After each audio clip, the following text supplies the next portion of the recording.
اعوذ باللہ من الشیطان الرجیم بسم اللہ الرحمن الرحیم۔ شروع اللہ کے نام سے جو بڑا مہربان اور نہایت رحم فرمانے والا ہے۔ اللہ تعالیٰ نے اس دنیا میں ہر قسم کے جاندار پیدا فرمائے ہیں۔ ان میں سے ہر جاندار کی خلقت میں کوئی نہ کوئی حکمت پوشیدہ ہے۔ ہر جانور کی کوئی نہ کوئی خاصیت ہے جو فائدہ یا نقصان پہنچاتی ہے۔ ان لاکھوں کروڑوں اقسام کے جانوروں میں سے ایک جانور کتا بھی ہے۔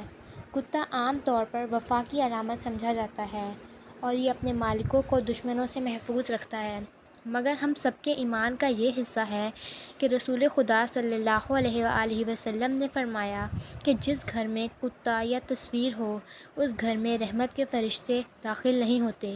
اسلام میں کتا رکھنے کی ممانعت کیوں کی گئی ہے، اور جب ممانعت ہی کی جانی تھی تو پھر اللہ تعالیٰ نے اس جاندار کو پیدا ہی کیوں فرمایا اور کس طرح پیدا کیا، اور کتے کی تخلیق کے مقصد کے بارے میں اور کتے کو کیسے پیدا کیا گیا، اس بارے میں دو حکایات ہیں۔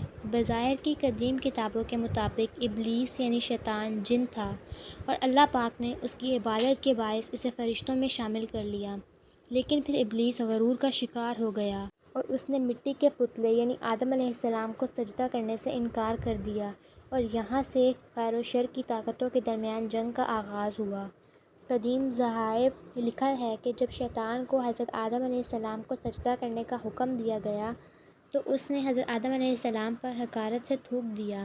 شیطان کا تھوک حضرت آدم علیہ السلام کے پیٹ پر گرا، جس کے بعد اللہ تعالیٰ نے حضرت جبرائیل علیہ السلام کو تھوک والی مٹی نکالنے کا حکم دیا تو حضرت جبرائیل علیہ السلام نے وہ مٹی نکالی۔ حضرت آدم علیہ السلام کے پیٹ میں ایک چھوٹا سا سوراخ بن گیا۔ وہ سوراخ ناف کی شکل میں آج بھی ہمارے پیٹ پر موجود ہے، اور اللہ تعالیٰ نے ناف کی مٹی سے بعد ازاں کتا بنایا۔ دوسری حکایت کے بارے میں درج ہے کہ قدیم صحائف کی روشنی میں کتے میں دو خصلتیں ہوتی ہیں، اور یہ دو خصلتیں اس لیے ہوتی ہیں کہ یہ انسان سے محبت کرتا ہے کیونکہ یہ انسان کی مٹی سے بنا تھا، اور یہ انسان پر بھونکتا ہے کیونکہ اس میں شیطان کا تھوک شامل ہے۔ آپ کو یہ جان کر حیرت ہوگی کہ کتا دنیا کی واحد مخلوق ہے جو شیطان کو بھی دیکھ سکتا ہے۔ شاید یہی وجہ ہے کہ رات کے اندھیرے میں شیطان کے قافلے آسمان سے اترتے ہیں تو کتے اوپر دیکھ کر ایک خوفناک آواز نکالتے ہیں۔ کتے کی تخلیق کا سبب اور اس کی پیدائش کے بارے میں دوسری روایت یہ ملتی ہے کہ حضرت علی رضی اللہ تعالیٰ عنہ نے نبی کریم صلی اللہ علیہ وآلہ وسلم سے دریافت کیا کہ اللہ تعالیٰ نے کتے کو کیوں پیدا کیا، تو آپ صلی اللہ علیہ وآلہ وسلم نے فرمایا کہ اللہ تعالیٰ نے کتے کو ابلیس کے تھوک سے پیدا کیا۔ پھر عرض کیا کہ وہ کیسے، تو آپ صلی اللہ علیہ وآلہ وسلم نے فرمایا کہ جب اللہ تعالیٰ نے حضرت آدم علیہ السلام اور بی بی حوا کو زمین پر اتارا تو یہ دونوں چڑیوں کے چوزوں کی مانند کانپ رہے تھے۔ اس وقت ابلیس زمین پر حضرت آدم علیہ السلام سے پہلے آ چکا تھا۔ جب اس نے انہیں دیکھا تو دوڑا اور زمین کے درندوں کے پاس پہنچا اور کہا، آسمان سے دو پرندے گرے ہیں، ان میں سے بڑا پرندہ کبھی کسی نے نہیں دیکھا، چلو انہیں کھا لو۔ یہ سن کر درندے ابلیس کے ساتھ دوڑے۔ ابلیس راستے میں ان کو للکار رہا تھا اور چلا رہا تھا کہ اب تھوڑی دور کی مسافت ہے۔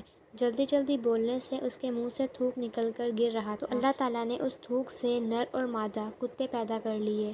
وہ دونوں حضرت آدم علیہ السلام اور حضرت حوا علیہ السلام کے سامنے کھڑے ہو گئے، اور ان دونوں نے ان درندوں کو حضرت آدم علیہ السلام اور حضرت بی بی حوا کے قریب نہیں آنے دیا، اور اسی دن سے کتا جنگل کے درندوں کا دشمن ہے اور درندے کتے کے دشمن ہو گئے۔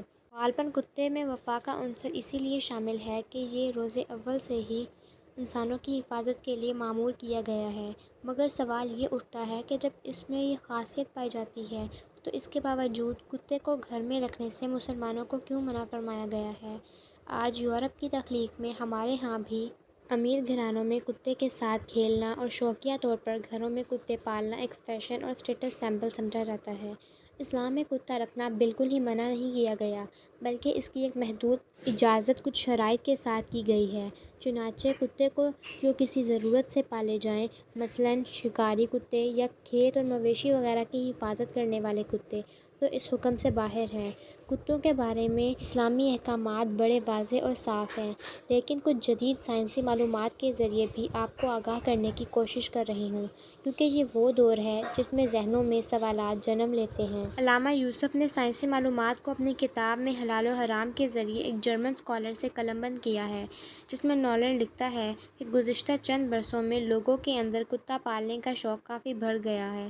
لوگ صرف پالتے ہی نہیں بلکہ گھروں میں انہیں اس طرح چھوڑ دیا جاتا ہے کہ وہ چھوٹوں اور بڑوں کا ہاتھ چاٹ لیں، ان کی پلیٹوں میں رکھا کھانا کھا لیں۔ اس طرح بہت سے لوگوں کو اپنی نادانی کی بھاری قیمت چکانی پڑتی ہے۔